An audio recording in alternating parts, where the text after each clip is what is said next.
Hi, this is Scott Garibay, and today I am going to be talking about Solnar Swift Arc, which is my tabletop role-playing game that I'm creating. And today I want to talk about the world itself of Solnar.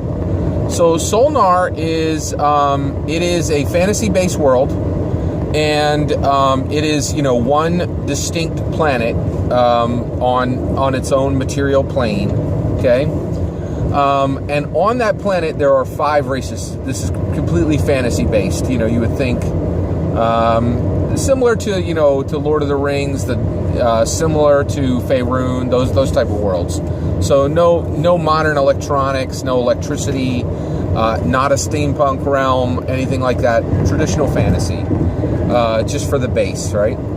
And there are 5 distinct races on this world, right? Now these are the races that vastly populate this world. Now the Solnar is one of those races, and they are beings of pure light. And then the Shroud are a second race, and they are beings of pure shadow. The Solnar and the Shroud are actually native to Solnar. So the world is named after these beings of light. They are humanoid size, 6 feet tall, 180 pounds for a standard male, very similar in shape and size to humans, right? But they're humanoid, but they are beings of pure light. The Shroud are exactly the same, traditional, about the same size and shape of human beings, same number of limbs, those type of things, but made of pure shadow, right? Both of these creatures are native to Solnar, and they have been on Solnar longer than any of the other races. Okay. After the Solnar and the Shroud had been on Solnar for thousands of years, at that point, through portals from other worlds, 3 other races came to Solnar, and those were humans, elves, and dwarves. Okay, and they came from other planes, other worlds on other planes. Okay. Currently, in the current time on Solnar, there are 5 races that exist. The Solnar, 5 primary races that exist. There might be some what I call trace races, like races that are maybe 1% of the entire population of the world. But by and large, the world's population is split among these 5 races. The Solnar, the Shroud, humans, elves, and all dwarves are gone. Okay. And there is a race that has replaced the dwarves, and they're called the Cinderfangs, right? So, Solnars and Shrouds are on Solnar for thousands of years. Through portals, humans, elves, and dwarves come through, and they populate many of the continents on Solnar.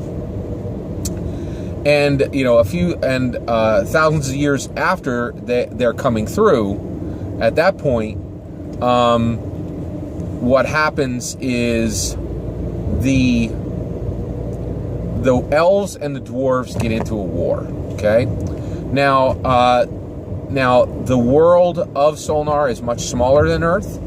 It's actually similar to the size of our moon, right?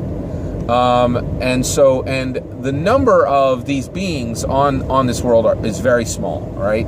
So none of the races, and actually, so I'm talking now when the dwarves were still there, right?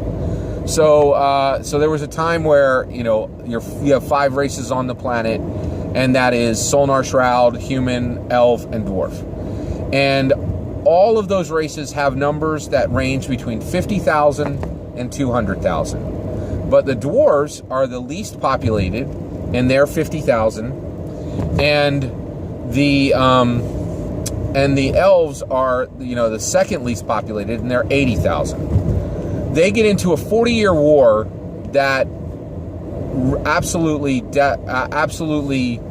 devastates both of their populations, taking both of their populations down to 10 and 20%. Numbers between 10 and 20% of their original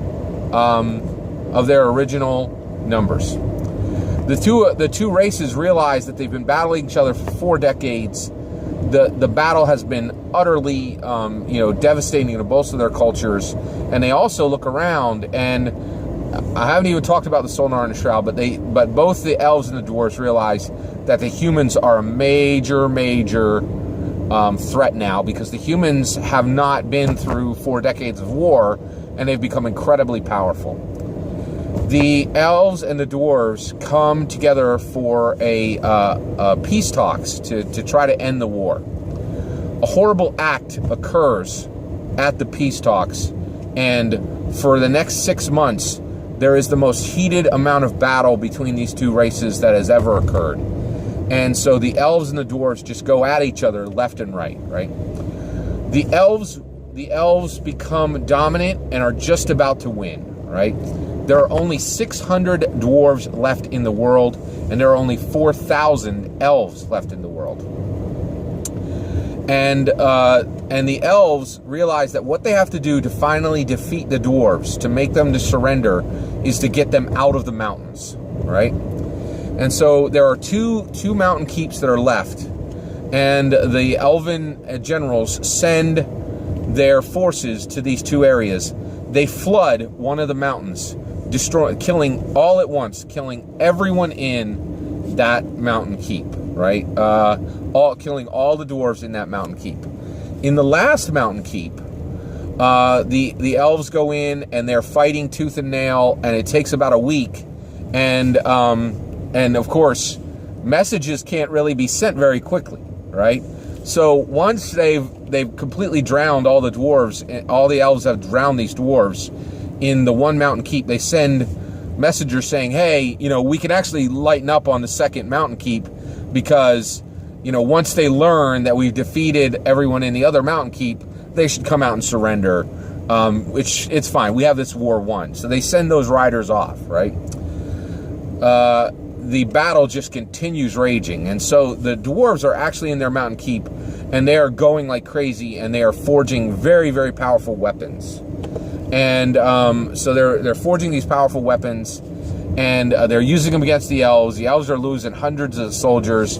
The battle is absolutely pitched, right? Well, the elves, rally all their forces, and they actually get the last dwarven keep down to 14 dwarves left, right? And the dwarves go down into the deepest part of their mountain, and it is at an area where they are forging, their final weapon, right? And with the dwarves, they bring 30 of these wolves. So the dwarves, of course, they're mountain dwarves. And when they would come out of the mountain and then they would hunt, many of them had made friends with some of the wild wolves who lived in the area, and some of the wolves would come in and live in the mountains with them, right? Live inside the mountain keep with them, right? So there are 30 of these wild wolves that are helping to defend the dwarves, and so the dwarves are at their they're at their anvil, and they're bringing in like some of this molten metal, right? And the elves come in, and essentially the dwarves and all the wolves actually go into this deepest heated area, like underneath some of this molten metal, to trap some of these elves, right? And also this crew of dwarves, they don't realize that all the rest of the dwarves in that mountain are the last of the dwarves. So they don't realize that they are the last 14 dwarves that live on Solnar, okay? And at that point, what happens is, their cleric is praying to their god, saying, spare us.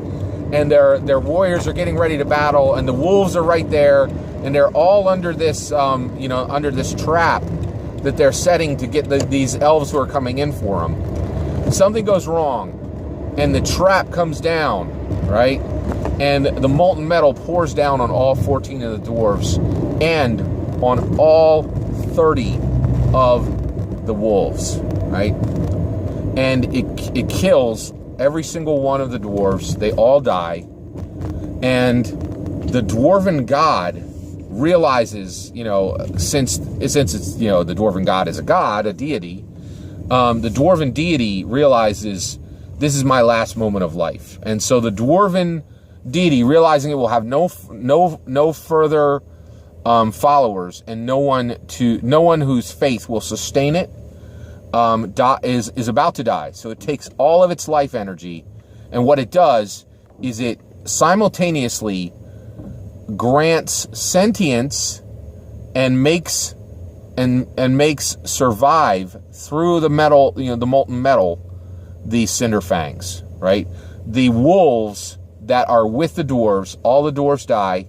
With its last breath, the dwarven deity breathes life into all the wolves that are there and creates the fifth race, the race that now has replaced all dwarves on Solnar, which is the cinder fangs. The cinder fangs are now wolves that walk upright.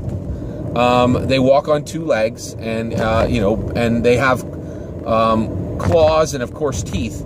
But their claws and their teeth now glow with the fires which killed the dwarven race, right? And it permanently glows. Their fangs and their fangs and their claws permanently glow from the flames that they were spared from, right? They also gain the metal, like the iron, the molten metal that also killed the dwarves. The dwarven deity fuses that into their bones, so they're incredibly sturdy. They're so cinder fangs are amazingly powerful combatants, extremely sturdy, extremely good at intimidation, because literally their claws and their fangs glow, and they are the fifth race on Solnar. So now currently on Solnar, you have the humans, the dwarves, the Solnar, the Shroud, and the cinder fangs. And so I just kind of wanted to give you a kind of an idea of where I'm heading with my world. I will admit it, I am absolutely impacted by J.R.R. Tolkien's work. I'm also very much impacted by Joe Abercrombie's work. If you haven't read that, it's amazing. Some absolutely amazing work in there. And so I wanted to keep some of the elements that make those great stories, but I really wanted to make it unique. And so the Cinderfangs are, completely my idea. And I kind of want to make them, a really major race within the world. The elves are really different too, because in most other worlds, elves are extremely haughty, right? Well, these are a very humbled set of elves, and the reason why is the elves really still carry with them incredible angst and sorrow and even a great deal of regret for killing the dwarves off of the planet Solnar completely, right? So they never intended to do that. They intended to defeat them. They intended to make them surrender. They intended to take their land. They intended to, do all the things you would do in war, but they never intended to destroy that entire race, right? And so that is something that really changed, that has impacted that race altogether, that they really are still dealing with at the level of, that's something that they're dealing with at the level of, a lot of guilt and angst, right? So that really shapes a very different psychological aspect for the elves themselves. Very, very different, right? The Solnar and the Shroud are very distinct as well.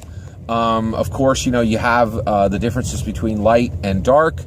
Also, because the Solnar and the Shroud are native, there's also this mystery of, what is the source of their genesis? What is the source of, they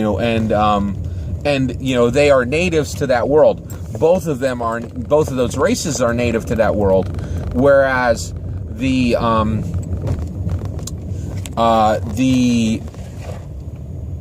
humans and elves have come from other cultures, right? Now, one thing I will say is the portals that the humans and the elves came through are not permanent. And so the number of portals that open on this world are extremely rare. It happens maybe every few decades or maybe every few centuries even. And so so you have natives, and then you have essentially sojourners, people who have come from other realms. And so that's just a little bit of the detail on Solnar. I'd love to hear your thoughts and you know, any ideas to make the game better. I've already started to get some feedback on the rules engine for Swift Arc. Just wanted to say thank you to DMG Info. Gave me some great feedback on how to actually phase combat to make it a little faster. And so I really value your comments, and thank you very much. Have a good one. Take care, everybody.